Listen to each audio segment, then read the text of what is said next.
Hello everybody, welcome to एमिंगेट। आज हम कंसेप्ट डिस्कस करेंगे इलेक्ट्रोमैग्नेटिक फील्ड थ्योरी में ट्रांसमिशन लाइंस जो होती हैं, डिफरेंट टाइप की ट्रांसमिशन लाइन अकॉर्डिंग टू किस फ्रीक्वेंसी के सिग्नल को हमें ट्रांसमिट करना है उस पर डिपेंड करती है कौन सी ट्रांसमिशन लाइन हम यूज में ले रहे हैं, 2 वायर ट्रांसमिशन लाइन या कोएक्सियल केबल, या फिर अगर हम इंटीग्रेटेड सर्किट्स की बात करें तो माइक्रोस्ट्रिप लाइन या पैरेलल प्लेट लाइंस। तो हम इसके कुछ पैरामीटर्स होते हैं ट्रांसमिशन लाइन के, रेजिस्टेंस, इंडक्टेंस, कैपेसिटेंस, कंडक्टेंस, जिनको हम बोलते हैं प्राइमरी पैरामीटर्स। हर ट्रांसमिशन लाइन के पैरामीटर्स होता है और ये डिपेंड करते हैं जो ट्रांसमिशन लाइन होती है उसका कंस्ट्रक्शन कौन से मटेरियल से किया गया है, मतलब जो हमारे कंडक्टर्स हैं ट्रांसमिशन लाइन के वो कौन से कंडक्टर्स हैं। दूसरा, उन कंडक्टर्स के बीच में जो डाइलेक्ट्रिक फील्ड है वो किस टाइप का डाइलेक्ट्रिक है, उसकी परमिटिविटी क्या है, उसकी परमेबिलिटी क्या है, उस डाइलेक्ट्रिक की कंडक्टिविटी क्या है। इन सब चीज़ों पर डिपेंड करते हैं। साथ साथ डायमेंशंस क्या हैं, इन सब चीज़ों पर डिपेंड करते हैं। तो क्या कुछ इससे रिलेटेड कुछ फॉर्मूले हैं, अब आप पढ़ते होंगे कि हाँ, इन चारों पैरामीटर्स जो हैं रेजिस्टेंस, इंडक्टेंस, कैपेसिटेंस, कंडक्टेंस, किस टाइप की ट्रांसमिशन लाइन है, हर एक ट्रांसमिशन लाइन के लिए कुछ डिफरेंट एक्सप्रेशन होता है। जनरली स्टूडेंट्स को इन एक्सप्रेशंस को याद रखना थोड़ा सा टफ होता है और ये 2014 से पहले से रिलेटेड क्वेश्चंस भी नहीं आते थे।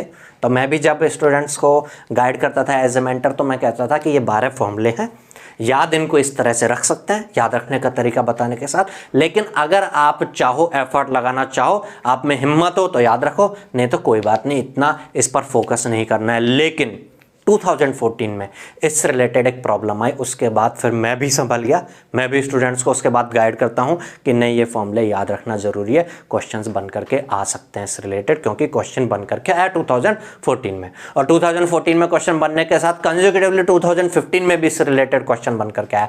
तो हम आज इस लेक्चर में डिस्कस करेंगे कि ये 12 फॉर्मूले हैं कौन कौन से और इनको याद कैसे रखा जा सकता है। ये लेक्चर खत्म होने तक आपको ये 12 के 12 फॉर्मूले अपने हैंड से आप खुद से लिखने के काबिल हो जाएंगे, याद और रखेंगे उसको हमेशा के लिए। चलिए, तो कैसे याद रखना है इनको समझना। रेजिस्टेंस जो होता है R=ρL/A होता है, ये तो सबको पता ही है।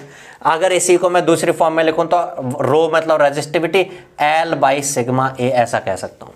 अच्छा, आपको ये पता होगा कि ट्रांसमिशन लाइंस में ये जो प्राइमरी पैरामीटर होते हैं R, L, G और C, ये हमेशा डिस्ट्रीब्यूटेड होता है पर यूनिट लेंथ में, मतलब रेजिस्टेंस ओम में नहीं होता बल्कि ओम पर मीटर में होता है। ऐसे इंडक्टेंस हेनरी पर मीटर, कंडक्टेंस मोह पर मीटर एंड कैपेसिटेंस फैराड पर मीटर में होता है। तो यूनिट लेंथ के लिए होते हैं। जब यूनिट लेंथ के लिए होता है तो L=1, तो जहां पर लेंथ की बात यूज में आ रही होगी वहां 1 कह देंगे हम।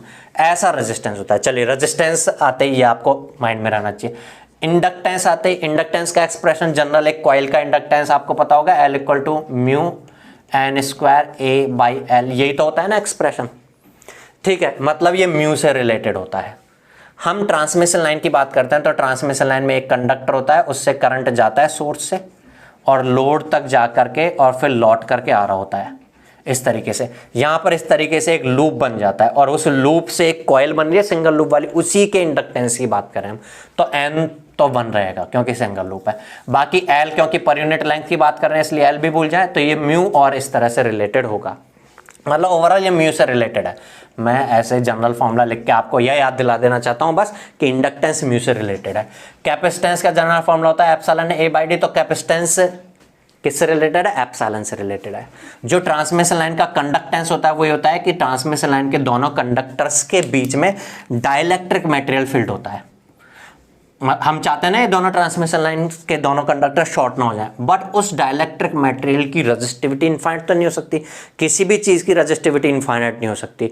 बहुत कम हो चाहे से रेजिस्टिविटी, बहुत ज्यादा हो रेजिस्टिविटी, लेकिन इनफाइनाइट नहीं हो सकती। अगर रेजिस्टिविटी इनफाइनाइट नहीं हो सकती तो कंडक्टिविटी, रेजिस्टिविटी अगर इनफाइनाइट नहीं हो सकती तो कंडक्टिविटी 0 नहीं हो सकती, चाहे बहुत कम हो, हल्की सी होगी। तो इस वजह से यहाँ पर करंट का लीकेज हो जाता है, चाहे बहुत कम कंडक्टिविटी हो, बहुत कम करंट लीकेज हो, बट लीकेज हो जाता है। उसी के लिए हम बोलते हैं कंडक्टेंस रेस्पॉन्सिबल होता है। तो जो कंडक्टेंस होगा वो जो बीच का डाइलेक्ट्रिक मटेरियल है उसकी कंडक्टिविटी से रिलेटेड होगा। डाइलेक्ट्रिक मटेरियल की कंडक्टिविटी को हम सिग्मा डी बोल रहे हैं और रेजिस्टिविटी की बात करें तो हमारे ये जो कंडक्टर वायर्स होते हैं इनके कंडक्टिविटी से रिलेटेड होंगे। चलिए, ये चीजें मैंने थोड़ी सी आपको याद दिलाई। अब ये फॉर्मूले जो हैं इनमें आप कह सकते हो जहां पर भी इंडक्टेंस आ रहा होगा वहां पे म्यू आएगा, और म्यू किसका आएगा, बीच में जो डाइलेक्ट्रिक मेटल फील्ड है उसकी परमेबिलिटी, इसमें भी म्यू आएगा उसमें भी म्यू आना है। कैपेसिटेंस जहां पर भी है वहां एप्सिलॉन आएगा, एप्सिलॉन कौन सा, बीच में डाइलेक्ट्रिक मटेरियल का एप्सिलॉन, यहाँ पे बीच में जो डाइलेक्ट्रिक फील्ड है उसका एप्सिलॉन, पैरेलल प्लेट लाइन में जो बीच में डाइलेक्ट्रिक फील्ड है उसका एप्सिलॉन। और कंडक्टेंस जहाँ पे है वहाँ पर कंडक्टिविटी आएगी, डाइलेक्ट्रिक मटेरियल जो बीच में फील्ड है, अभी हमने समझा बीच के डाइलेक्ट्रिक मेटल की कंडक्टिविटी से रिलेटेड होगा, ये कंडक्टिविटी ऑफ डाइलेक्ट्रिक मेटल से रिलेटेड होगा, तो यहाँ पे बीच में डाइलेक्ट्रिक मेटल की कंडक्टिविटी से रिलेटेड होगा। चलिए सबसे पहले रेजिस्टेंस आर के एक्सप्रेशन की बात करते हैं। एल तो भूल जाए क्योंकि पर यूनिट लेंथ के लिए, ठीक है। अब जो चीज़ आपको याद रखने के लिए मैं अपनी तरफ से टिप देना चाह रहा हूँ समझना, कोएक्सियल केबल सबसे पहले पढ़ेंगे हम, इसमें होता है 2 पाई। अभी मेरी बात मान लेना, जब हम कोएक्सियल केबल के फॉर्मूले डिस्कस करेंगे तो आपको याद रखने के पॉइंट ऑफ व्यू से आगे बढ़ेंगे तो समझ में आएगा। यहाँ तक आपको 10% भी अगर मेरी बात समझ में आ रही हो तो बहुत है, काफ़ी है, आगे तक पहुँचते पहुँचते 100% क्लियर हो जाएगा आपको, ठीक है। रेजिस्टेंस आर होगा और ये रेजिस्टेंस आर इस कंडक्टर्स की कंडक्टिविटी से रेसिप्रोकली रिलेटेड होगा। एरिया की बात करें अगर हम, तो हम जब भी किसी इलेक्ट्रोमैग्नेटिक वेव की बात करते हैं तो आप एक टर्म पढ़ते होंगे स्किन डेप्थ। स्किन डेप्थ क्या होता है, कोई भी इलेक्ट्रोमैग्नेटिक वेव जो होती है वो कंडक्टर में पेनिट्रेट नहीं कर सकती। जब इलेक्ट्रोमैग्नेटिक ट्रांसमिशन लाइन से तो ईएम वेव भी ट्रांसमिट हो रही होती है, तो ट्रांसमिशन लाइन से जब EM wave AC signal transmit हो रहा होगा तो उसकी स्किन में ट्रांसमिट होगा। तो आप अगर डीसी की बात करते हैं तो पूरा एरिया लेके चलते, क्रॉस सेक्शनल एरिया, लेकिन एसी की बात करेंगे तो ये इफेक्टिव एरिया होगा। और ये इफेक्टिव एरिया क्या होगा, अगर ये ए रेडियस है तो पूरा एरिया बनता pi A into A, pi A square, pi R square बोलते हैं ना आप रेडियस, लेकिन अब बनेगा पाई ए रेडियस ए इंटू ए नहीं, क्योंकि पूरी डेप्थ नहीं बल्कि छोटी सी डेप्थ डेल यूज मारे, पाई ए इंटू डेल ऐसा आएगा। तो देखना समझना, यहाँ आएगा 1/डेल, एरिया की बात कर रहा हूँ ना, एरिया रेसिप्रोकल में आता है 1/डेल। अब यहाँ पे 2 कंडक्टर्स हैं, एक का रेडियस ए बी है और एक का रेडियस ए है, तो 1/a प्लस 1/b, और ये 2 पाई हो जाएगा, एक से पाई और दूसरे से पाई, इस तरह से 1/2 पाई। थोड़ा सा याद रखना है बस आपको, मैं थोड़ा याद रखने के लिए आपको ये चीज़ माइंड में लेके आ रहा हूँ कि डेल से कैसे रिलेटेड होगा, डेल स्किन डेप्थ है। आप जब प्लेन वेव प्रोपेगेशन पढ़ते होंगे तो ये समझते होंगे कंडक्टर में स्किन तक ही पेनिट्रेशन हो सकता है, जिस डेप्थ तक पेनिट्रेशन हो सकता है दैट इज स्किन डेप्थ, तो स्किन डेप्थ से रिलेटेड होगा। और 2 कंडक्टर्स हैं 1/a प्लस 1/b, दोनों के कंडक्टर के अलग अलग रेडियस से इस तरह से रिलेटेड होकर 2 पाई आ गया, ठीक है। 2 पाई कोएक्सियल केबल भी जो है उसका 2 पाई से दोस्ती है, जहां पे होगा वहां 2 पाई लेके चलेंगे, जिस भी किसी भी पैरामीटर के फॉर्मूले की बात करेंगे 2 पाई आएगा। दूसरा इसके साथ ln b/a आएगा, 2 पाई इसका दोस्त है, ln b/a इसका भाई है, तो 2 पाई साथ में है। L इंडक्टेंस की अगर बात करें तो L जो होगा हमें समझ में आ गया था, म्यू से रिलेटेड था, 2 पाई इसमें भी आएगा, और इसमें ln b/a। आप जैसे कोएक्सियल केबल आए तो आपके माइंड में रख लेना ln b/a आने वाला है, ठीक है। सी दूसरी चीज अब क्या याद रखनी है, देखना जो भी L और C बनेंगे, L और C के जो भी तरह के ट्रांसमिशन लाइन लेके चले हम, उस ट्रांसमिशन लाइन में L और C का मल्टीप्लिकेशन म्यू इंटू एप्सिलॉन होता है।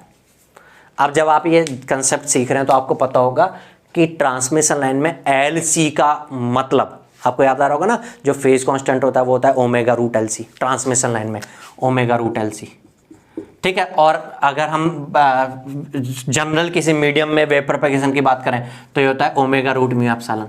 तो LC और με एक दूसरे से रिलेटेड होते हैं, तो कहीं पर भी L इंटू C है तो उसका मतलब L और C ऐसे होंगे कि उनका मल्टीप्लियर म्यू इंटू एप्सिलॉन बने।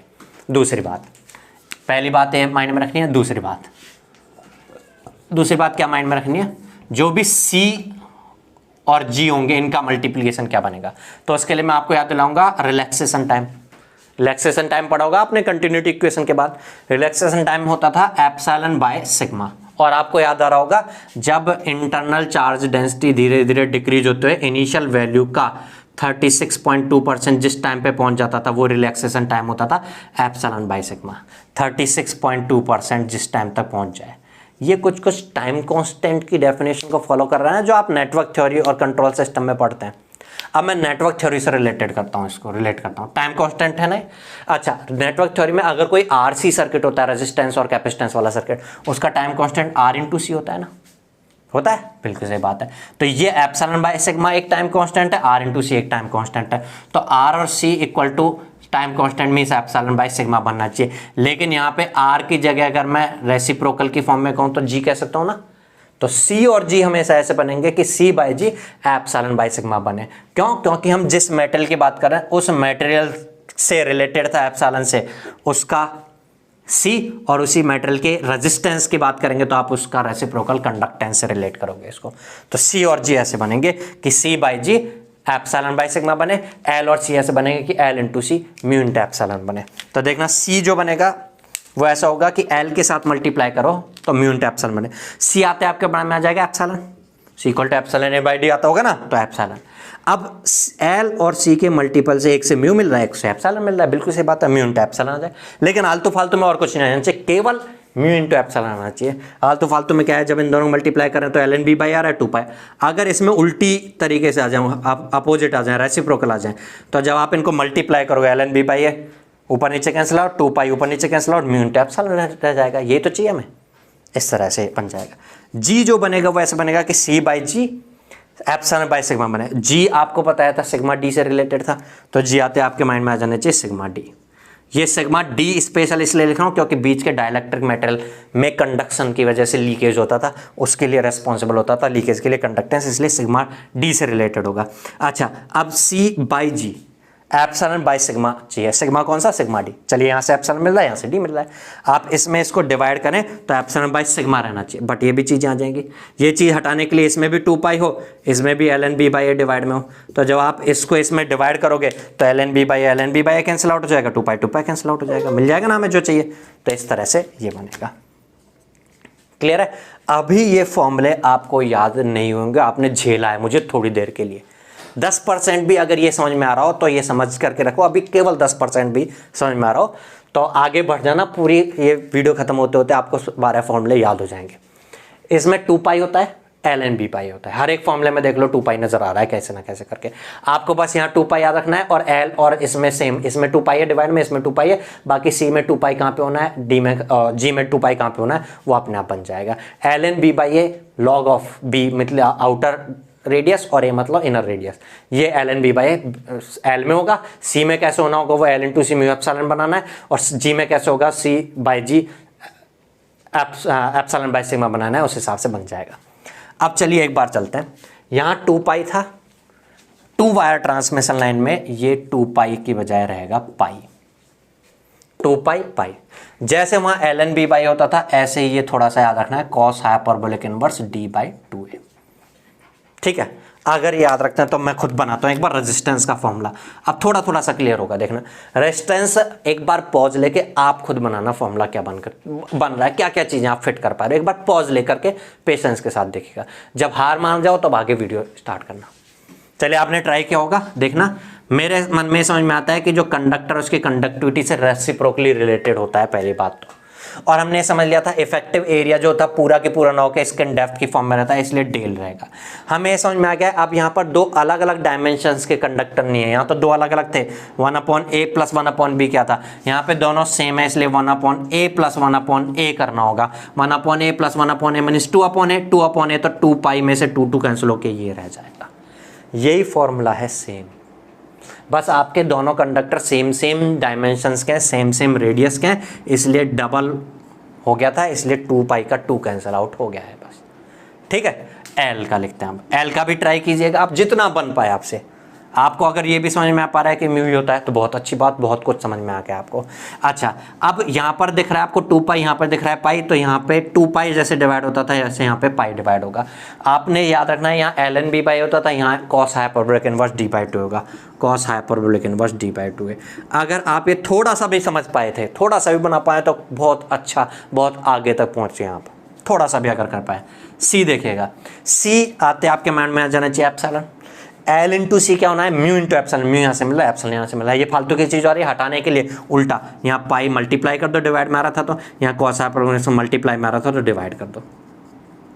चलिए हो गया काम खत्म। जी की बात करें, जी आते आपके माइंड में आ जाएगा सिग्मा, कौन सा सिग्मा, डाइलेक्ट्रिक का सिग्मा, सिग्मा डी।